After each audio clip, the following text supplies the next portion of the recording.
Welcome back, my friend, to the School of Greatness. My name is Lewis Howes, and if you are sick and tired of letting people walk all over you and feeling disrespected, then this is for you. And you know why people walk all over you? Well, it's not because they're stronger than you, it's because you haven't set the rules. The rules matter. And here's the truth. Respect doesn't come from being liked. It comes from showing people how to treat you. That's right. And I used to get this wrong all the time. I used to love everyone to like me and be happy with me all the time. And that's where I failed every day. I thought if I said yes to everyone, if I helped everyone constantly, and if I avoided conflict, and if I kept everyone happy and keep the peace around me, then I would earn their respect. But unfortunately, the opposite happened to me. The more I tried to please people, the more I tried to make everyone happy, the more I tried to get everyone to like me and be their friend, the less people valued me. So what changed? Well, I built habits that protected my boundaries. And the moment I did, people started treating me differently. In this episode, I'm going to be sharing the 5 strategies that help me stop being walked on and will help you earn real respect also. And again, if you feel like you are sick and tired of not feeling peace with the people around you, it's probably because you try to make everyone like you, love you, respect you, but you've been doing it the wrong way. And the first strategy to this process is to own your no. Own your no. Most people are afraid of saying no, but this is what you need to step into. If you can't say no, your yes means nothing. Now, boundaries aren't walls to keep people out. They're gates to protect what matters most. And the difference between successful people and really successful people is that really successful people say no to almost everything. I love this quote from Warren Buffett. And I used to think saying no would make a lot of people dislike me. So for years, all I would do is just say yes to everyone. If they asked me for a favor, yes, what do you need? If they asked me to give them endorsement on something, yes, I'll do it. If they asked me to promote them, sure, I got you. Whatever it was, I'd say yes to someone else. Whenever I did that, I was saying no to myself, especially if it was distracting me or pulling me away constantly from taking action on the things that I needed to be doing in that moment. And the moment I started practicing no with clarity and kindness, people started respecting me differently. Now, I didn't always get people to like that. Right when you start creating boundaries, especially if you've been a people pleaser your entire life, let me know if that's been you. If you've ever been a people pleaser and you start creating boundaries, it rubs people the wrong way. People don't like it. Some people will respect it, but some people get really frustrated with you. And this is a test. This is a test for you to say, okay, I ruffled some feathers. People started saying things about me that I've changed. And you have to see if you're willing to step forward and own your power and be okay with the mess of people not liking you for people to respect you. But it's very uncomfortable when you first start practicing it. That's why it takes time, it takes reps, it takes consistency to develop that respect muscle by saying no to people. And again, I said with kindness and clarity. I didn't say be a jerk. I didn't say, put people down to get them to respect you. Kindness and clarity. You can say, no, this doesn't work for me right now. And maybe in the future, feel free to reach out. But that's what we need to be doing. And I want you to pick one request today that you would normally say yes to out of guilt, and instead say, I appreciate you thinking of me, but I can't take that on right now. Ooh, watch what happens. Watch what happens. Someone that's going to reach out to you today to ask you for money. Say, I appreciate you thinking of me, but I can't take that on right now. Ooh, someone's not going to like this. They are not going to like you saying no to them if you've said yes over and over again. If someone says, hey, can you pick up my shift? And you always pick up their shift, but you never take care of your health and you miss out on your gym exercises because you're always saying yes to someone else, say, no, I can't pick this up for you right now, but thank you for thinking of me. If they ask you to babysit, whatever it is, something you normally do out of guilt. Now, if you want to do something, if you generally want to in this moment, then sure, do it. But if you feel like you feel bad, or you feel like you're getting taken advantage of, or you feel like You're doing it out of guilt. That's not respect. That's not power. That's fear that you're living into because you don't want someone else to not like you. But I'm telling you, the more you disrespect yourself by saying yes to others, by doing things you don't truly want to do authentically, you're living a lie. You're living out of integrity and out of alignment with yourself and with your highest version of you. And you're doing something you really don't want to do. And that is out of alignment. And whenever you're out of alignment with yourself, you're fracturing yourself psychologically, emotionally, physically. Something is getting fractured because it's not in alignment anymore. So we have to reclaim this energy. We have to reclaim our power back. And this doesn't make you bad and wrong if you've been doing this for a long time. It just means this is the awareness that you needed right now. This is the reminder to take your power back, to step into that self-respect so that you can create boundaries with others and create respect within them. Now, they may not like you. They may not enjoy this. They like the version of you that they can always count on that's going to discount yourself to help them with something.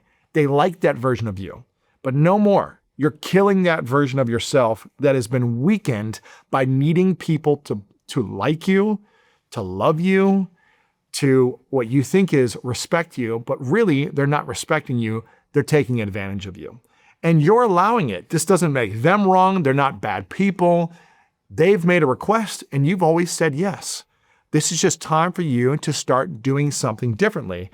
And again, something you would normally say yes to today, I want you to say, I appreciate you for thinking of me, but I can't take that on right now. You can say it kind. You can say it with clarity. You don't have to be aggressive and mean and say, you always take advantage of me and screw you. You don't have to do that. You can just start shifting things. And the more you shift, the more the relationship will shift within you and the relationships will shift around you. And I want you to take this on. I want you to start taking action right now because you're going to start to see monumental shifts in your life. You're going to start to see incredible energy show up inside of you that you've never had before. You're going to have incredible power that you've never possessed before because you've never had the courage to use your words courageously to create a healthy boundary. And this comes from psychological wounds, emotional wounds, never feeling like you were enough, whatever it might be. I had this for decades, my friend.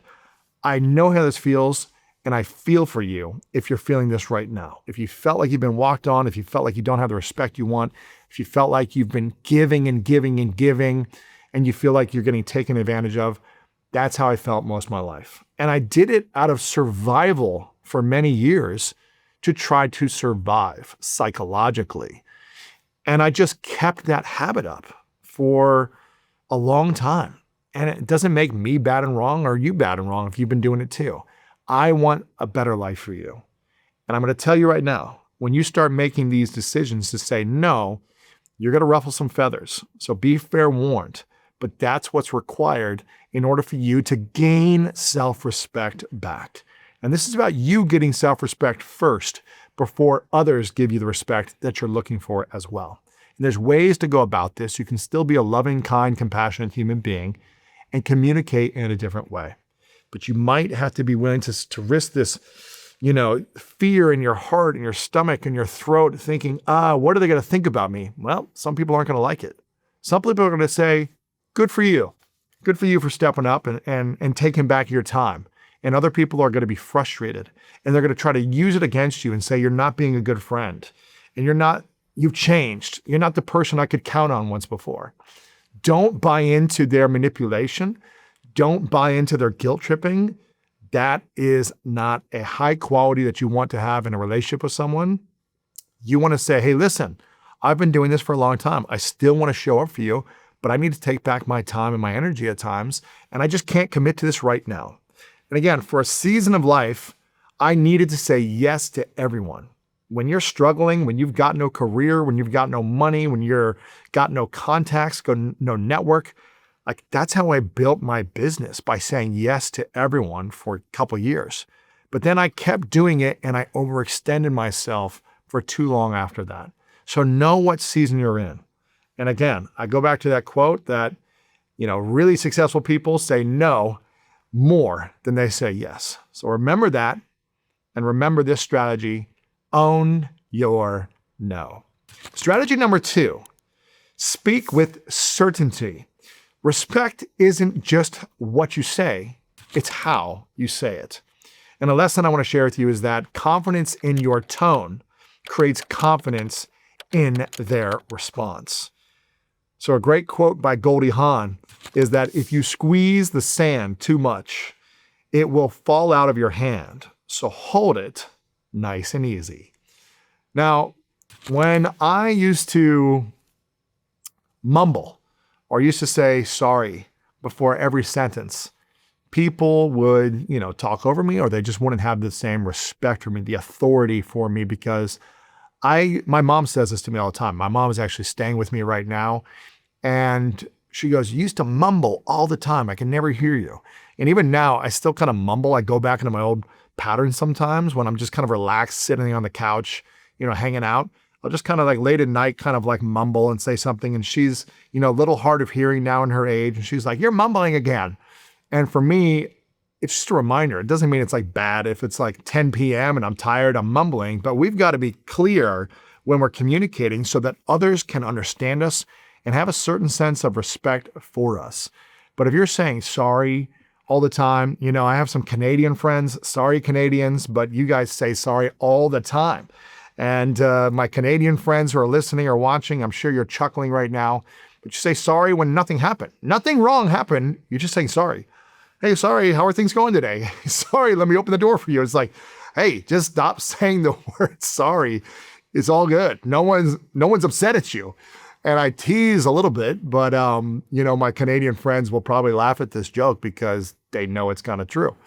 But start to communicate differently. And when you start to communicate differently, when you speak with certainty with the second strategy, you are going to start seeing incredible shifts happening in your life. Once I started dropping the apologies and I'm sorry, and I started speaking with certainty and clarity, people stopped interrupting, and you just started to see a shift in how people would connect with me in the eyes, and people would connect with me. I gave this speech recently to a multi-billion-dollar company, to their leadership team, the CEO and the executives on the leadership team of a global brand. And I was doing a small workshop for 12 of their leadership team. And I was in front of a little round table. It wasn't a big audience like I'm used to. It was a small little round table, kind of like a mastermind. And I'm speaking with each one of them, one at a time, connecting with them. And I was very intentional when I was going into this workshop with them. I said, I need to be very clear. These are leaders at the highest level dealing with billions of dollars every year. And what I could say could help impact them in generating a whole new level of financial success for them, impacting the thousands of employees in their company, potentially helping hire more employees, and impact more families and lives around the world. Now, I'm not putting everything I said in 1 hour that's going to do that, but everything has power. Everything we do, people interact with, has a power, has a presence, and has an intention. And I stepped into this workshop with an intention. And I said, my intention is to serve. My intention is to connect. My intention is to be vulnerable, to open up, and to give them a space for them to receive information, to see what is working in their life, personally and professionally, and what is not working. And that was my intention going in. And I was speaking deliberately to each person and connecting to their eyes and really landing a point on whoever that I was speaking to and holding that presence, just standing powerfully and calmly, but using my voice with clarity and certainty. And someone stopped me, I kid you not, someone stopped me in the middle of a conversation I was having with someone. The person next to someone that I was talking to and holding connection to, he just stops and says, "You have incredible eye contact and you have incredible, it's piercing that you're connecting with each one of us. And I'm noticing it throughout this entire hour." And I said, well, that was my intention coming in here, to connect presently with each one of you so that I could serve you at the highest level. Because if I'm just glossing over each one of you and kind of fluttering my eyes around and I'm not really landing it, but I'm just speaking around all of you, you're going to forget this. And I said, you've got 3 days of this retreat right now for the end of the year retreat. And you're going to have a lot of content. I knew all the speakers he had coming in. He had massive celebrities and world-class athletes. I knew who were going to come up after me. I was the first one of 3 days. And I said, my goal is for you. You're going to have tons of information. It's going to be overwhelming the next few days. I just want you to come away with one thing from today that you'll remember that will help you in your personal and professional life get from where you are to where you want to be. And I want to create that space for you. And that's what I said. And by doing that, by showing up, using my voice, by showing up, connecting with people and being present with them and speaking directly to them, not around them, I felt the impact and they communicated that impact. And this takes years of practice. I've used to be terrible at looking people in the eyes. I used to be terrible at speaking in public. I used to be terrible at leading workshops. I used to be deathly afraid of doing any of this because I was a people pleaser and I was worried what people thought about me. And I've trained myself to overcome that fear by doing the action over and over. I went to Toastmasters and studied public speaking every week for a year. Then I was getting paid to do it for years. And then I was doing it for free and I was leading big workshops, small. I was just doing it as much as I can to overcome that fear of insecurity and not enoughness. And this is what I want for you. I want you to start overcoming the fear of needing everyone to like you, to say nice things about you, to think you're a good guy or a good girl, whatever it might be. Instead, we want people to respect you. We want people to respect you, and it takes a few key things that you can do. One of them being clear with people, being positive, creating boundaries, but also looking in people's eyes and connecting with them. I'm not talking about being a weirdo and a creep and like staring at someone the whole time, but I am talking about being present with someone. And if you aren't able to look in someone's eyes, it means there's something about you that you're afraid of. You're not comfortable with self if you're not able to look at another person and just hold a gaze in a non-creepy way. So the action step for this strategy is, instead of saying, sorry, can I say something? Or excuse me, can I say something? Or, say, hey, here's what I think. Here's what I think. Short, clear, decisive. Be direct. The person next to the person I was speaking to who interrupted didn't say, excuse me, I just want to add something real quick. He just said it. He said, you have powerful eye presence when you're connecting with this. I really feel it. And he was jumped in the middle of my conversation and he was connected with me. So here's what I think. Short, clear, decisive. Don't say, hey, I'm sorry, can I add something here? Excuse me, this and this. Just be clear, be direct, be decisive. Strategy number 2, speak with certainty.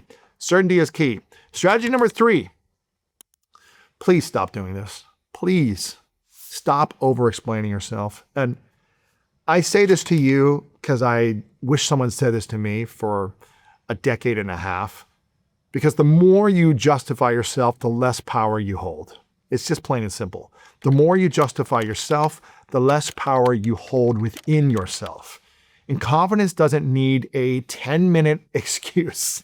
It doesn't need to be like, I'm sorry about this. I'm sorry that I had to do this. Just say, hey, it's okay. No is a complete sentence. I love that quote from Anne Lamott, who said, no is a complete sentence. And listen, if someone asks you for a request, you don't just have to say no and be done with it. You can say, no, I can't take that on right now. And it doesn't have to be that much more. But for me, man, it was like when someone would send me a text asking me to do something or an email, it was like I would have to think about it for hours of how I'm going to reply and how I'm going to reply in a way so I can make some type of an excuse or some type of an explanation where when they receive it, they won't get let down. They won't get disappointed in me. They won't be upset at me.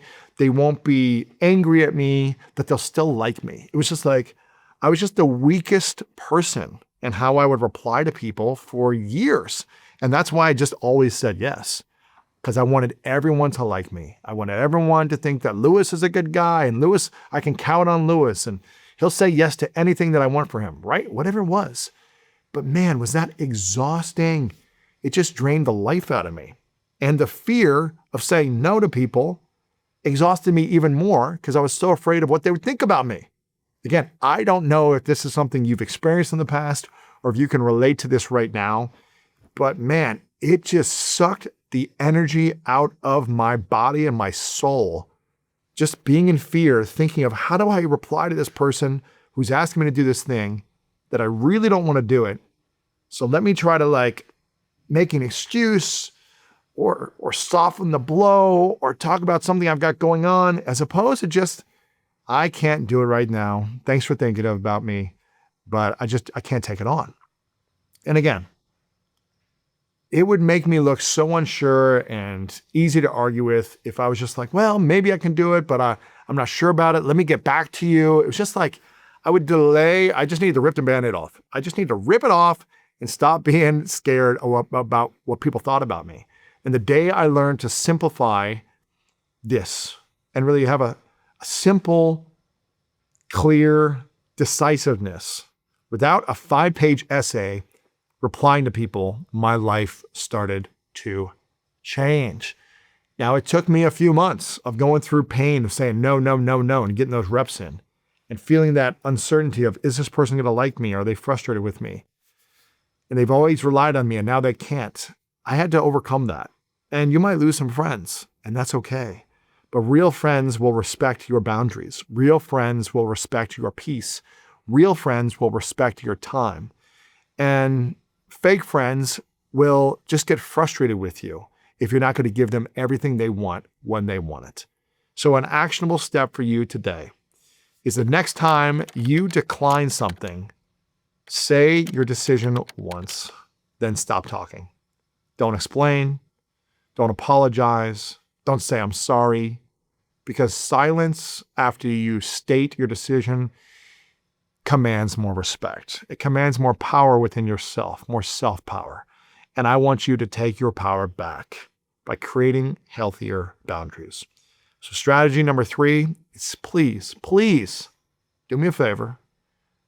Stop over-explaining. Strategy number 4, match actions to words. People test your boundaries not by what you say, but by what you do. Consistency builds respect. If your actions don't match your words, people will walk all over you. There's a great quote that says, what you allow is what will continue. It's an unknown quote. But again, if you're not willing to start creating different boundaries for yourself, the things that have always happened will continue happening in your life. I remember, this is a painful lesson. Painful lesson. Friends asking you for money. Oh, I don't know if this has ever happened to you, but this has happened to me a lot in the past. And I have learned painful lesson over and over again. And now I'm clear. I've had different friends ask me for money. And I once told a friend that I wouldn't lend them any money, but somehow they convinced me to do it. And I caved. And it was the worst experience for about a year of just stress.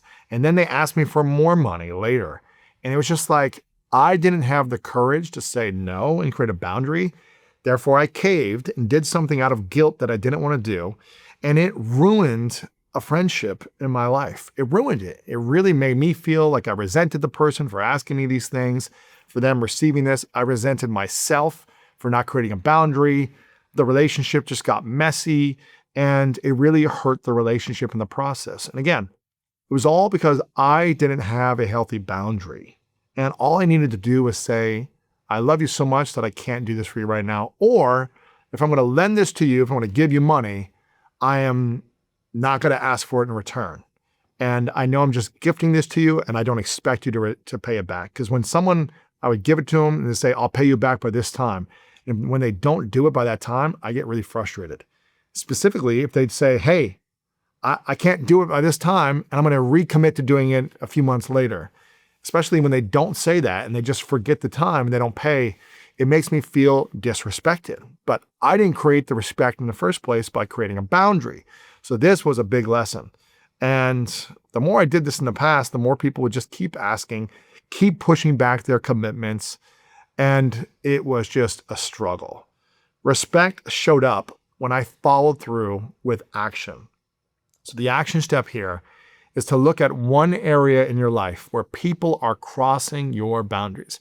And you may not even be aware of this right now. You need to start reflecting on this. In my intimate relationship, is my spouse crossing a boundary? In my friendships, my family relationships, my siblings, my parents, my coworkers, my boss, whatever it may be, a network that I'm in, a club that I'm in, associations, is anyone crossing a boundary to me? Maybe they're not intentionally trying to cross a boundary, but where inside of you does it feel like someone might be crossing a boundary, where you feel like, this doesn't feel good when I do this.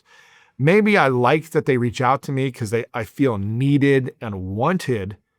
But if you're doing something out of guilt rather than out of service because you really want to, there's a different energy tied to it. And you're tying a lack of self-worth when you do something out of guilt rather than a sense of worth when you're doing it towards service.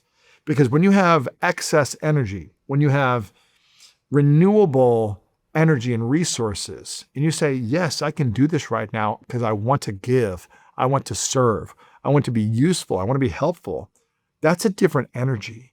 You're adding to someone else and you're adding to you. But when you're doing something out of guilt, out of lack, out of not enoughness, it's only going to create more not enoughness inside of you. It's only going to create more lack inside of you. You're going to feel more frustrated.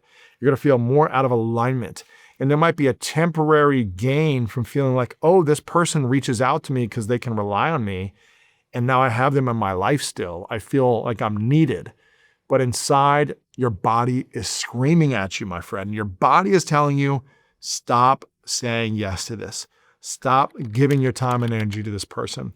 Stop giving this person money all the time when they're just say nice things when they want it, but then they're not there for you afterwards. Stop it. And I need you to ask yourself, am I enforcing my own rules? And if not, I need you to change it ASAP. Right now, today, start making these changes. And that is the end of strategy 4. Please stop over-explaining. Telling you, your life is going to change dramatically when you do that. Strategy number 5. Oh, this is a good one. Surround yourself with people who lift you up. Please stop surrounding yourself with people that suck the life away from you, and surround yourself with people who lift you up. If you're always the doormat, you're in the wrong house. Let me repeat that for you. If you're always the doormat, you're in the wrong house. Powerful lesson is that the fastest way to gain respect is to be around people who already respect themselves. You are the average of the 5 people you spend the most time with. I love that quote by motivational speaker Jim Rohn, who said that. And when I spent time with people who took advantage of me, I shrank. In intimate relationships with girlfriends in the past, with people that I would associate with early on in my business career, with friends in freaking high school and college that I looked up to and wanted to be in the kind of friend group of. When I spent time with people who took advantage of me, I shrank. I remember when I was a kid, and this happened, I have so many of these memories as a kid, that I'd want to be around kids that would put me down. Now, I don't know if anyone else is like similar, that grew up in a similar way, that the people that would like pick on me and bully me, it's like I wanted their approval so bad that I would do anything to try to be friends with them. And one of my memories that I've shared before on my podcast is when I was a kid, I really didn't have that many friends growing up. I was the youngest of 4. I really struggled in school. I was really tall and kind of goofy and gangly looking. I was in the special needs classes. And so I just kind of always got picked on and made fun of, and just didn't really feel like I had the best childhood. But, this is not a sob story here, but this is just me and my internal insecurities around being around my classmates and my peers growing up in school. And I remember I really wanted friends. I was like, No one wants to hang out with me. No one wants to play with me. There's my own like sad story, right? And a lot of it was just me and my story. But I really didn't feel like I had any friends. And I remember there was these two kind of cool kids who created this club. And I was like, I really want to be in this club. I was probably like 8 or 9 years old. And they said, okay, there's 2 ways you can enter the club. And the club was essentially them hanging out after school, like playing video games in one of their parents' basements. It was kind of like, that's the club. Like for 2 hours, we hang out in this secret club. But for me, as an 8, 9-year-old, it was like this cool thing to do. And I wanted to hang out with these kids. And they said there's 2 ways to join the club. The first way is you need to answer a list of questions. And there was a few questions and they asked me them and I didn't know the answers to them. And every time I didn't know the answer to a question, I just felt dumber and dumber. I felt insignificant. I didn't feel like I was enough. I didn't feel like I was good enough or smart enough because I didn't have the answers to what seemed to be like basic questions. And they said, okay, you don't have the answers to these questions. The second way to enter is you need to pay $5. Now, $5 back when you were 8 or 9, back in the 80s, the late 80s, was a lot of money. You know, for me, I was like, I don't have $5. And so they said, you can't come in the club until you pay. And so I ran home to my mom. I said, Mom, there's this club of these kids that are really cool. And I didn't have the answers to the test to get in, but if I can get $5, they'll let me hang out with them. And even saying this now just sounds depressing to me, that I was looking for money to hang out with cool kids around my block. And I remember my mom kind of looking at me just like, okay, you know, I think she was a little sad. One, that her youngest son didn't have any friends to hang out with. And 2, that her youngest son needed $5 to hang out with kids, and she didn't have the money either.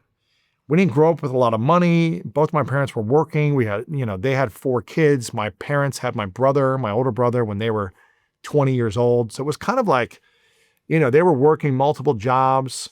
My dad was for many years, while my mom was taking care of 4 kids by the time she was 30, just trying to figure things out and just get ahead in life. And so it wasn't like they had all this extra money. It was a lot. And I remember her checking the couch cushions and finding quarters and finding loose change. And she grabbed a shoebox for me and she put this loose change that we found throughout the house. She opened up the dressers. I think she had a couple dollar bills in there and the rest was change. She handed it to me and said, here you go. Go join the club. And I ran back to this neighborhood, you know, down the street to this neighbor's house. And I brought them the money. I go, I can join the club now. And I go down and we're in the basement and I give them the money and they take the money and they go hang out in the corner of the basement by themselves for the next hour. And I just sit kind of alone. So I wasn't smart enough to have friends, to know the answers to some questions. The money I needed to buy friends with didn't even work because they still didn't hang out with me. Now that created a psychological wound inside of me that just said, you're not enough, you're not smart enough, you're not good enough, you're not worthy enough, you're not lovable enough, you're not likable enough. So it created this kind of like psychological wound where I felt like I needed to do everything to get people to like me. And it took a long time for me to unwind and heal from that wound that made me feel like I wasn't enough. And it took me learning the hard way how to create boundaries. But I'm telling you, if you are in a situation right now where you feel like you're not enough, if you're in a situation where you feel like you need to overextend yourself for people to like you or to be friends with you, I'm telling you right now, that's not true. I'm telling you, you are enough, you're lovable, you're worthy, you're desirable, but you have to learn how to do that and believe that for yourself first before you get other people to believe that. You have to stop overextending yourself all the time. You have to start making healthier boundaries within yourself and communicating those boundaries, again, in a kind and clear way with yourself first and with others second. And when you start practicing this over and over again, it's not going to be comfortable. It's not going to be easy. It's not going to be enjoyable or fun. The wounded psychology in your nervous system is going to scream at you and say, you're going to die if this person doesn't like you for a moment. But I'm telling you, I feel more free at this season of my life having less and less friends or having less and less people needing to like me. Now, listen, I have lots of relationships. I have lots of quality friends. I have lots of extended friends and an extended network, but I only have so much time in my life. I'm married. I've got kids. I've got my business. I've got my team. I've got my passion of pursuing the Olympics. I've got workout. There's only so much time where I can say yes to people. And the people that are closest to me right now, I say yes to first. I say yes to my goals and my dreams and the actions that I need to take on those. I say yes to my team here in my business that I spend a lot of time at, and we're working to impact people in a positive way. I say yes to my wife, to my kids, to my family. And I say yes to a few core guy friends in my life that I see once in a while where we play pickleball, we work out, we hang out, we do activities together. But other than that, I don't have much time to say yes. I don't have more time in the day to say yes. I need good sleep. I need healthy boundaries. And again, when I spent years saying yes to people that would take advantage of me, I shrank. I shrank emotionally, psychologically, physically. My energy shrank. And I remember doing a session with Tony Robbins one time in one of his masterminds. And again, you become the 5 people you spend the most time with. And I spent some time with Tony Robbins in a mastermind. And I asked him one question.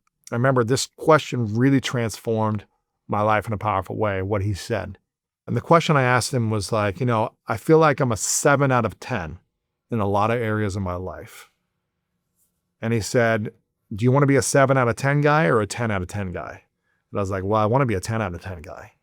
And he essentially told me, like, you've got to start creating healthier boundaries with yourself. And you got to be willing to be unliked by people. And as a kid who grew up feeling unliked by everyone, by not having any friends, it just felt like, man, but I really needed everyone to like me to feel safe. And that was BS. I needed to like myself to feel safe, no matter what anyone else thought about me around me. Now, of course, I'm not here to dismiss my family and my wife and my best friends. I'm not here to say screw you to everyone. I'm here to create healthy, conscious relationships and communicate kindly, courageously, and clearly, but to make sure that I do it in a loving way with the people closest to me and people around me as well. It's just, how can I be my best? And I'm never going to be perfect. And this is not about you being perfect. But when I started to surround myself with people who had strong boundaries and high standards, I leveled up as well. I learned how to do that for myself. And this is why I really love being around mentors, people that are much wiser than me, who have gone through the highs and lows, who have beautiful marriages, beautiful families, beautiful businesses or careers, or they're making a difference in their communities in a certain way. I really appreciate being around those individuals because I feel like I can learn and I can level up myself by being around them. Respect is contagious. And a step that I want you to take today is to audit your circle. I want you to do this right now. I want you to make a list of the people you spend the most time with, whether it be your friends, your family, your colleagues, or your peers. And I want you to write a list of who I don't see my siblings that often. I see them a couple times a year if I'm lucky.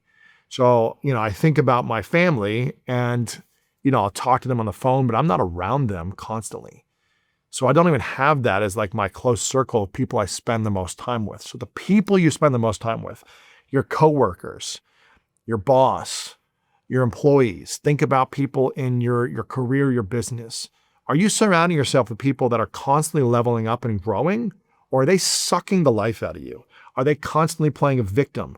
Are they constantly making excuses? If so, it's going to be hard for you to grow if they're trying to pull you down. So you've got to keep leveling each other up as well in that community. Your friend group, are you guys gossiping or talking about nonsense all day or eating unhealthy or going out and drinking beer every night? Or are you guys doing conscious stuff? I have a group of guys, we play pickleball almost every week together. That's what we do to hang out. We move our body, we have fun, we play, and then we have fun conversations afterwards. I don't go out late at night. I haven't been to a bar or a nightclub in over a decade and a half, probably. I don't know the last time I went out to a bar or a nightclub. Like, that's just not something I do. Now, if there's an industry event that's at a bar, okay, maybe that's different. But I'm not like just going out and having a drink. I've never been drunk in my life, so I wouldn't even go to those places to just hang out because they're not conducive to my lifestyle. I want you to audit your circle. Audit your friend group, your family group, your peers, your colleagues. Audit everything. And I want you to ask yourself, who makes you feel drained? Who in that circle makes you feel drained? Who makes you also feel the most empowered, the most inspired? Who's got the most contagious energy that lifts you up? Who's the most passionate, the most excited, the most grateful? I want you to double down on the people who lift you up. I want you to invest more in them. This doesn't mean you have to kick everyone out of your life who's draining you, but you might have to distance yourself with them. Or you might have to have a conscious conversation with them and say, listen, I'm really trying to shift things in my life. And I really want to start doing things differently with the people in my life. I want to start having more empowering conversations. I want to stop gossiping. I want to start doing activities that are better for us. Instead of going out and blowing money at a bar, let's go for a hike. Let's go for a jog. Let's go for a swim. Let's go for play basketball. Let's do an activity together. Let's go do something where it's just a little bit more fun and start shifting the activities and the things we do with our time. So double down on the people who lift you up and start distancing yourself from the people who suck the life out of you. This is the end of strategy 5. Surround yourself with people who lift you up. Now, these are the 5 strategies that I want you to walk away with. I want to do a quick recap. Own your no. Speak with clarity. Stop over-explaining. Please, for the life of you, stop over-explaining. Especially my Canadian friends, I love you, but you don't need to over-explain, okay? Number 4, match your actions to your words. Number 5, surround yourself with people who lift you up. And if you practice these, people won't just stop walking all over you. They'll start walking beside you. They'll start following you even with respect. Remember, respect isn't demanded, it's trained. Respect isn't demanded, it's also developed. And it takes time for you to do these action steps every single day. The more you practice these strategies, the more your confidence will compound. I promise you. But it's going to feel a little messy. It's going to feel a little frustrating. It's going to feel a little, people don't like me. I'm telling you, you're going to be alive. You will be safe. Everything will be okay because you're going to set yourself emotionally and psychologically free from needing to please everyone around you. And when you can do this, my friend, you will become unstoppable in your life because you won't be drained by saying yes to everyone else. You'll be able to start to say no and have peace and confidence with yourself. If you enjoyed this, please share this with a friend. Make sure to copy and paste the link and text it to a few friends that you think might enjoy this episode as well. If you're watching this over on YouTube, please leave a comment below with the one strategy that really speaks to you the most that you're going to start committing to today. Again, if you're listening over on audio, please make sure to subscribe. Leave us a review over on audio on Apple or Spotify, wherever you're listening. And I want to thank you so much for being here. It means a lot to me. And if no one told you lately, I want to remind you that you are loved, you are worthy, and you matter. And I'll see you next time. The greatest people in the world didn't start confident. They built confidence. And there's a difference. They weren't handed opportunities, they created them. They didn't wait for the right moment. They became who they needed to become in order to create the moments in their life.